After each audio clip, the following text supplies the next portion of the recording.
Bom dia, sejam todos muito bem-vindos a essa mesa em que eu vou conversar com o prefeito, professor Wander Wilson Chaves, de Santa Rita do Sapucaí. Santa Rita do Sapucaí é um exemplo de metápolis já em funcionamento. Ela já tem o 5G instalado e já tem um protótipo de 6G rodando. Quando a gente está falando de conectividade, da necessidade da gente ter acesso a essas redes para também poder desenvolver cidades, Santa Rita é um exemplo que vale a pena conhecer desde o começo. Então, estar com o prefeito aqui é um prazer. Prefeito, queria que o senhor contasse um pouquinho para a gente, né, como 62 anos de história ajudaram a transformar Santa Rita na metápolis, no exemplo de metápolis que a gente quer espalhar para todos que estão assistindo aqui a nossa conversa. Gratidão pelo convite, parabéns por esse evento, Metápolis Criativa, gratidão por colaborar de forma singela com o debate desse importante tema. O município de Santa Rita do Sapucaí, ele tem uma tradição, que é a inovação. Eu digo por quê. Foi com o dinheiro do café, há 62 anos atrás, que uma senhora visionária de nome Sinhá Moreira viabilizou a primeira escola técnica de eletrônica da América Latina e a 7ª do mundo. Logo em seguida, a segunda inovação foi por conta dessa escola técnica, veio o Instituto Nacional de Telecomunicações e o primeiro curso de telecomunicações do Brasil. Passado um tempo, veio a Faculdade de Administração e Informática com cursos de administração e de sistema de informação, o primeiro da região, e no curso de administração um foco importante: gerar profissionais para pequenos empreendimentos de base tecnológica. Com esse arcabouço educacional, particularmente de educação tecnológica, passou a existir um movimento espontâneo, apoiado pelo poder público, que fez com que vários alunos que saíam daqui para arrumar os seus empregos ficaram realizando e trabalhando pequenos empreendimentos, microempresas, pequenas iniciativas empreendedoras no campo da tecnologia.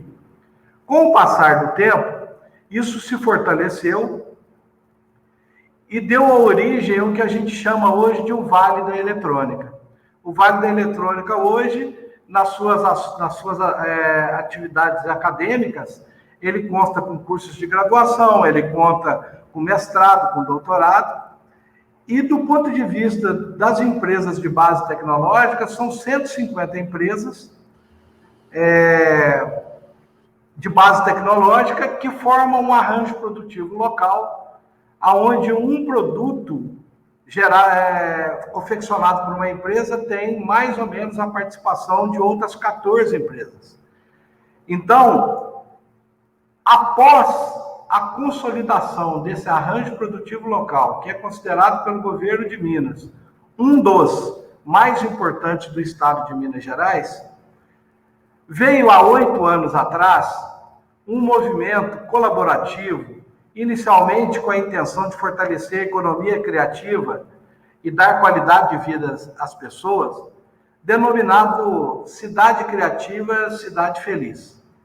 Um evento colaborativo e com o seguinte intuito: o poder público faz parte, mas não é dono.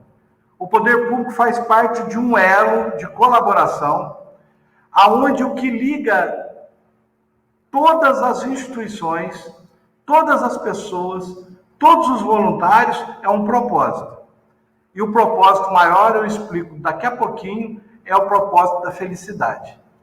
Então, a cidade criativa é no sentido de dar oportunidade de expandir talentos e vocações do município. Nesse sentido, nós fomos inspirados por 2 conceitos. Primeiro, todos os conceitos libertários dos anos 60, particularmente o ano de 1968.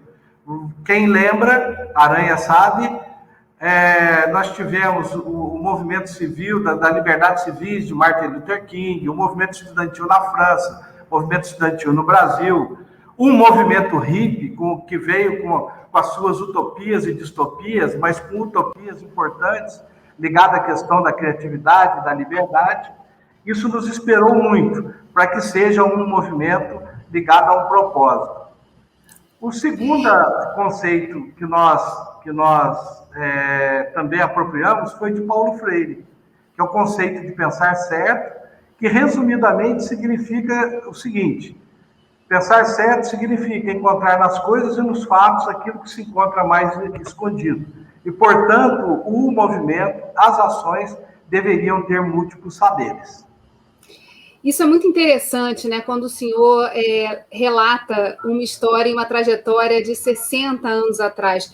Porque a gente, quando fala de uma construção de uma cidade mais criativa, pronta para responder aos desafios, a gente fala também do aporte de conhecimento que precisa acontecer, né? Dessa infraestrutura de universidades, de cursos que estão formando os cidadãos e atraindo também pessoas interessadas em se capacitar naquele conhecimento. E aí, a partir disso, se desenvolve toda uma infraestrutura de empresas para poder absorver essa mão de obra que está sendo formada na cidade. Queria que o senhor falasse um pouquinho sobre a conexão, né, de Santa Rita do Sapucaí com as cidades no entorno dela. Quais são as cidades mais próximas com que vocês dialogam e como vocês também, pelo fato de ter tantas instituições de ensino caminhando junto, né, dentro dessa governança com o governo, com as empresas, também transformaram a cidade num território de inovação, né, um parque tecnológico espalhado por toda a cidade. Então, as cidades polos que tem perto da gente aqui é Itajubá, um importante centro também de geração de conhecimento, de inovação, tem uma área acadêmica extremamente forte, e Pouso Alegre, que também tem uma área acadêmica forte, também tem todo um parque muito forte. Em si, a relação que a gente tem entre essas cidades, ela tem sido através do diálogo do poder público e das instituições. Entretanto, esse movimento que eu acabei de colocar por último, que é a cidade criativa, cidade feliz, que tem um propósito da felicidade, que tem um propósito de estímulo da criatividade, tem feito com que a aproximação delas em torno desse projeto, transbordando a questão de Santa Rita, eu costumo dizer que o movimento é como se fosse um rizoma. Foi plantada uma semente e agora ele está ocupando o espaço, inclusive para outras cidades que estão apropriando de conceito que às vezes a gente nem imagina que chegou, mas que isso tem sido absolutamente importante para o processo de desenvolvimento delas. Partindo do princípio de que felicidade é o que a gente tem que espalhar mesmo, né? Mas felicidade também, quando a gente fala de qualidade de cidade, tem muito a ver com a qualidade de vida, né, do cidadão. E vocês são a cidade que está em primeiro lugar nessa questão do nível de formação, né, de escolarização. A taxa de escolarização em Santa Rita do Sapucaí, para quem não conhece ainda, e eu acho que todo mundo aqui vai ficar curioso de buscar mais informações sobre a cidade, entre 6 e 14 anos é de 98%, e que justamente coloca Santa Rita no topo do ranking aí, dos municípios brasileiros nessa questão da escolarização. Isso é muito interessante, porque isso acaba refletindo também nas oportunidades e no que está se construindo aí nessa trajetória para a cidade, né? A educação é a base de tudo, Geisa. Eu queria só dizer para vocês o seguinte, é a base mesmo. E esse movimento, isso tudo que aconteceu, só aconteceu com base numa educação de qualidade, particularmente uma educação tecnológica. Agora, a questão última agora, que você colocou da felicidade, nós estabelecemos um conceito sem deixar de ser aberto para outros conceitos. O que significa cidade feliz para nós? E o que significa um projeto que pode ser um projeto de educação para a cidade? Transborde a educação tradicional. Ela se educa permanentemente. Seria um ambiente onde a gente possa trabalhar a autoestima da cidade, trabalhar a autoconfiança da cidade, um espírito de amizade, de liberdade para a criação, momentos de reflexão da comunidade para saber quais novas veredas de desenvolvimento nós podemos atingir, para que lado nós estamos indo, quais as novas oportunidades que teríamos. Também um ambiente que valorize o trabalho, que entenda que é através do trabalho que a gente vai conseguir ter os resultados importantes. E por último, isso só funciona, e esse é o grande exercício de todos aqui no município de Santa Rita, é que esse ambiente seja um ambiente amoroso, porque é só no amor que existe a comunicação. Se a gente tirar o amor fora, existe o conflito. Isso vale para marido, mulher, para pai e filho, para amigo e amigo. Então a gente tem essa consciência perfeita em estabelecer e nos empenharmos em de que esse ambiente todo, que não tem um dono, mas todos são donos, seja um ambiente amoroso para que exista a comunicação. Do contrário, sem existir a comunicação, nós não vamos estimular nem a inteligência e nem a criatividade no momento que nós estamos vivendo hoje, que é um momento que precisa mais de cooperação do que de competição. Professor, né? Primeiro, além de prefeito, e o senhor é conhecido como professor Wander, eu queria que o senhor falasse um pouquinho sobre como é que funciona na prática essa governança. Esse seminário, ele é o primeiro de uma série de encontros que estão buscando construir governanças e polos de inovação aqui na cidade do Rio de Janeiro, e transformar esses polos de inovação numa inspiração para outras cidades aqui do estado e do país.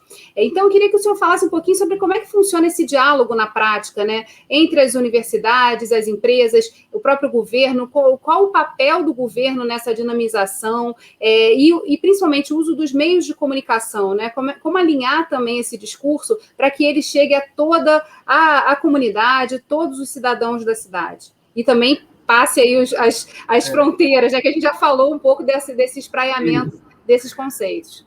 Geisa, primeiro, o modelo estabelecido aqui, ele tem 4 vetores importantes. Tudo que a gente faz aqui na comunidade, em função desses movimentos todos, ele é calcado em 4 vetores, em 4 hélices. A tecnologia como forma de inclusão, o empreendedorismo como forma de despertar o sonho e de realização, a arte e cultura como forma de alterar a consciência das pessoas e de humanização, e a ética e a cidadania como forma de estabelecer ferramentas à população para que ela possa decidir melhor, decidir entre o bem e o mal e o vício e a virtude.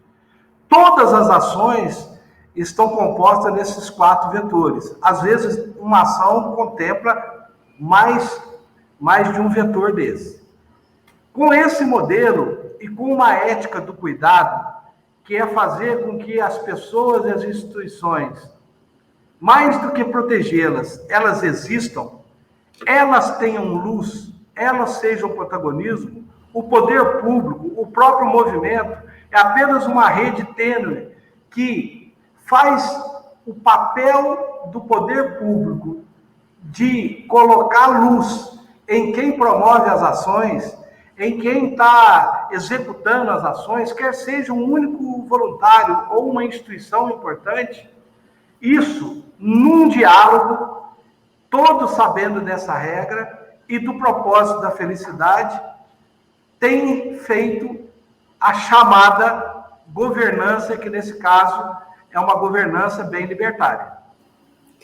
A gente já está aqui nos minutinhos finais da nossa apresentação do primeiro case do seminário. Eu queria que o senhor falasse sobre os desafios que a pandemia trouxe para esse futuro. Como é que vocês, a partir dos desafios trazidos, dessa questão da proximidade, né, de um vírus que a gente viu causar tantas consequências ruins, como é que isso foi trabalhado na cidade e quais as perspectivas de futuro, né, dos ensinamentos que ela trouxe para vocês? A pandemia nos pegou de forma muito forte com relação aos eventos presenciais. Em 2019, eram 1.000 eventos em um ano. Só nesse movimento todo, né? Então, nos pegou muito forte. Mas, por outro lado, esse movimento que tinha consolidado esse espírito de cooperação, e, por outro lado, um movimento que estava muito sólido, fez com que a gente pudesse realizar vários eventos de forma virtual, muitos eventos de forma virtual, mas, principalmente, a questão da cooperação, trabalhada na mente dessa população há muito tempo, fez com que a gente pudesse passar por esse processo sem muita restrição. Nunca fechamos o comércio aqui, e é a cidade no sul de Minas hoje que tem menos casos infectados.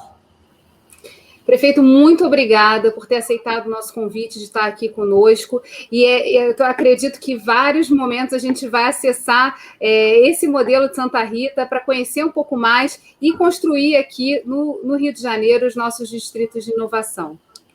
Geis, o meu abraço fraterno a todos vocês, em particular ao Aranha. Tenha certeza que vocês estão juntos aqui nesse processo. Eu só acredito na união, eu só acho que a união é a verdade. Então, eu encerro aqui com 2 palavras. Primeiro, de alegria de estar aqui. E o segundo, de gratidão, gratidão, gratidão por ter dado essa oportunidade.